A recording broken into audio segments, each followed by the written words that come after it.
নবম জাতীয় pay scale gazette কবে প্রকাশ হবে, মন্ত্রিসভায় কবে উঠছে প্রস্তাব, বেতন কত শতাংশ বাড়ছে, আর কর্মচারী সংগঠনগুলো কেন আবার রাস্তায় নামার হুঁশিয়ারি দিচ্ছে, সব বিস্তারিত থাকছে আজকের প্রতিবেদনে।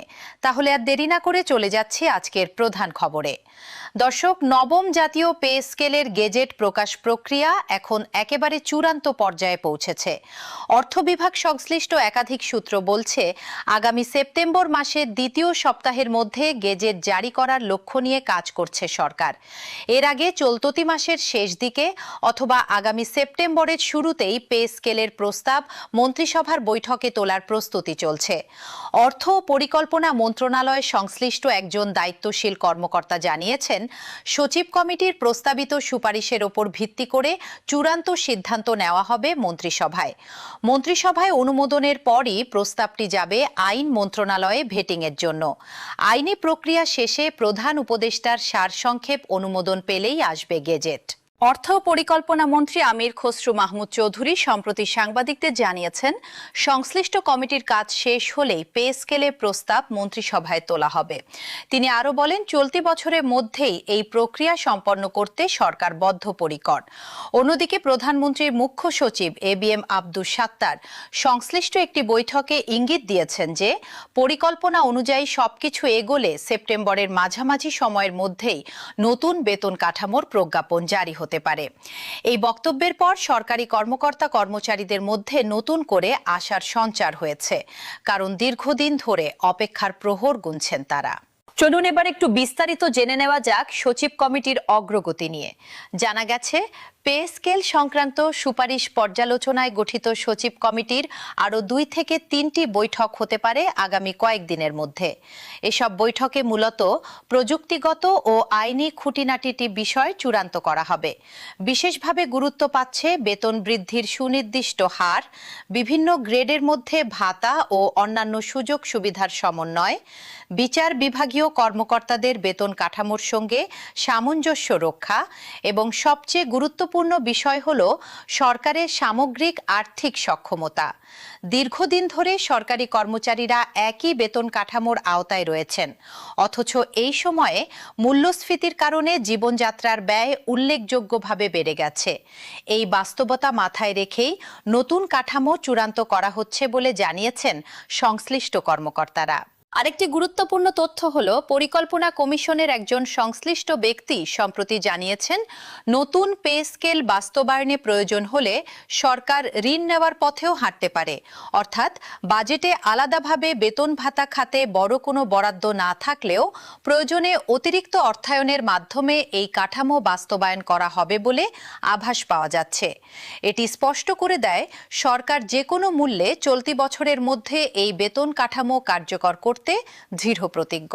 চলুন এবার জেনে নেওয়া যাক সুনির্দিষ্ট বেতন বৃদ্ধির হার নিয়ে সরকারি সূত্রগুলো কি বলছে।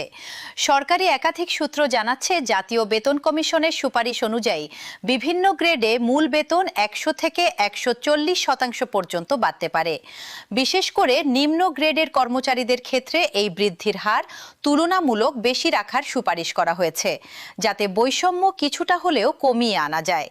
পূর্বে সর্বনিম্ন মূল বেতন 8,250 টাকা থেকে বাড়িয়ে 20,000 টাকা করার প্রস্তাব এসেছিল কমিশনের পক্ষ থেকে, আর সর্বোচ্চ মূল বেতন 1,60,000 টাকা পর্যন্ত নির্ধারণের সুপারিশ ছিল।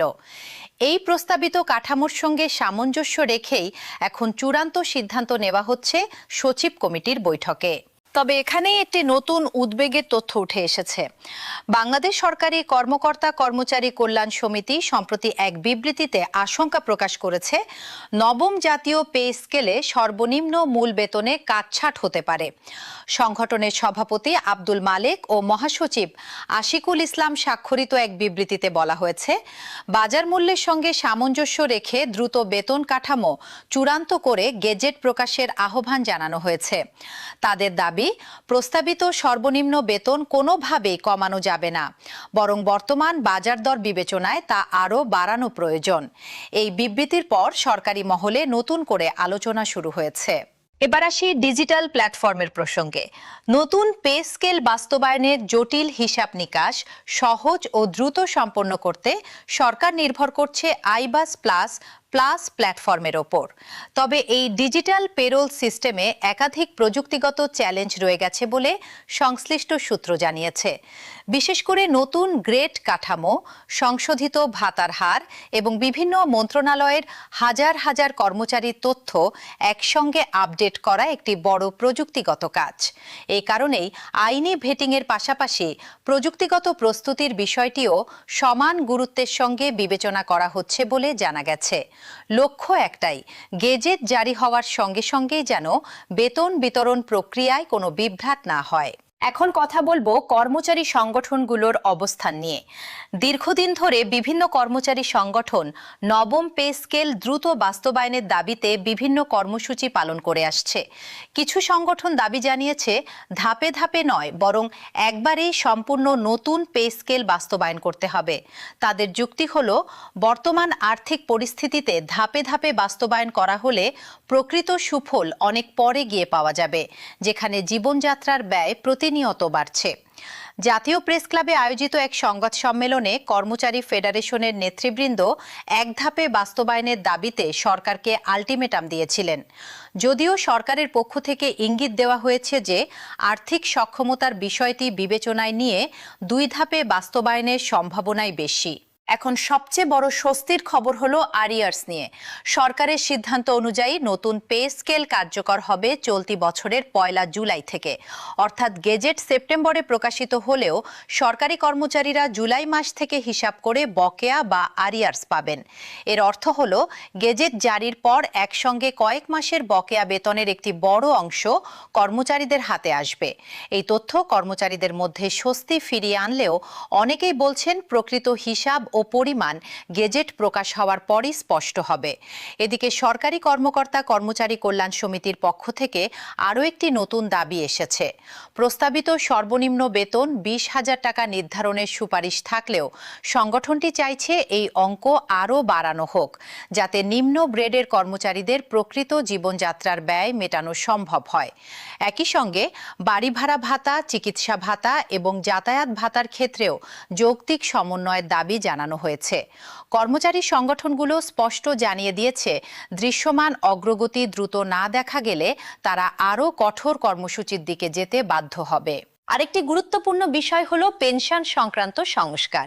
নতুন পে স্কেলের সঙ্গে সঙ্গে পেনশন ব্যবস্থাতেও কিছু গুরুত্বপূর্ণ পরিবর্তনের প্রস্তাব রয়েছে। এর মধ্যে রয়েছে টানা নির্দিষ্ট সময় চাকরি করার পর স্বেচ্ছায় পেনশন সহ অবসরে যাওয়ার সুযোগ সংক্রান্ত সুপারিশ।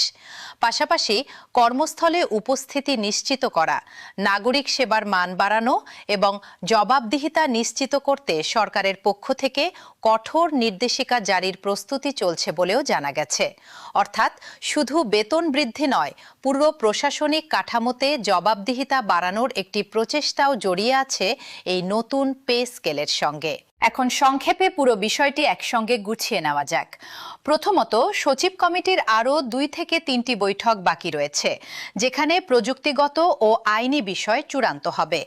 দ্বিতীয়ত, সেপ্টেম্বরের শুরুতে অথবা এই মাসের একেবারে শেষ দিকে প্রস্তাবটি মন্ত্রিসভায় উঠতে পারে। তৃতীয়ত, মন্ত্রিসভার অনুমোদনের পর আইন মন্ত্রণালয়ে ভেটিং শেষে প্রধান উপদেষ্টার চূড়ান্ত অনুমোদন লাগবে। চতুর্থত, সবকিছু পরিকল্পনা অনুযায়ী এগোলে সেপ্টেম্বরের দ্বিতীয় সপ্তাহ থেকে মাঝামাঝি সময়ের মধ্যে গেজেট প্রকাশ হতে পারে। আর সবশেষে নতুন কাঠামো কার্যকর হবে 1 জুলাই থেকে। ফলে বকেয়া সহ বেতন পাবেন কর্মচারীরা। তবে দর্শক, এখানে একটি বাস্তবতা মাথায় রাখা জরুরি। অতীতেও একাধিকবার পে স্কেল সংক্রান্ত সময়সীমা পিছিয়ে যাওয়ার নজির রয়েছে। ফেব্রুয়ারি থেকে শুরু করে জুন, জুলাই, আগস্ট প্রতিটি মাসেই নতুন নতুন সময়সীমার কথা শোনা গেছে।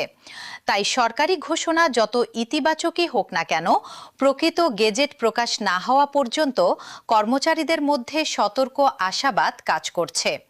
তবে এবার যেহেতু সচিব কমিটির কাজ প্রায় শেষের দিকে এবং প্রধানমন্ত্রীর মুখ্য সচিব নিজেই সময়সীমার কথা জানিয়েছেন, তাই আগের চেয়ে এবার পরিস্থিতি অনেক বেশি নিশ্চিত বলে মনে করছেন সংশ্লিষ্টরা।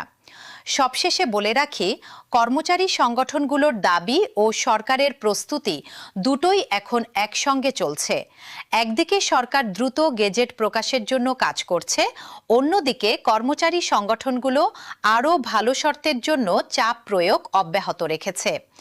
আগামী কয়েক সপ্তাহ এই বিষয়ে অত্যন্ত গুরুত্বপূর্ণ হতে চলেছে। সেপ্টেম্বরের শুরুতে মন্ত্রিসভার বৈঠক এবং তার কিছুদিন পরই গেজেট প্রকাশ, এই দুটি ঘটনার দিকে এখন সবার নজর। দর্শক, নবম পে স্কেল সংক্রান্ত প্রতিটি নতুন তথ্য সবার আগে পেতে চাইলে অবশ্যই চ্যানেলটি সাবস্ক্রাইব করে রাখুন। পাশে থাকা বেল আইকনে ক্লিক করে নোটিফিকেশন চালু করুন, যাতে গেজেট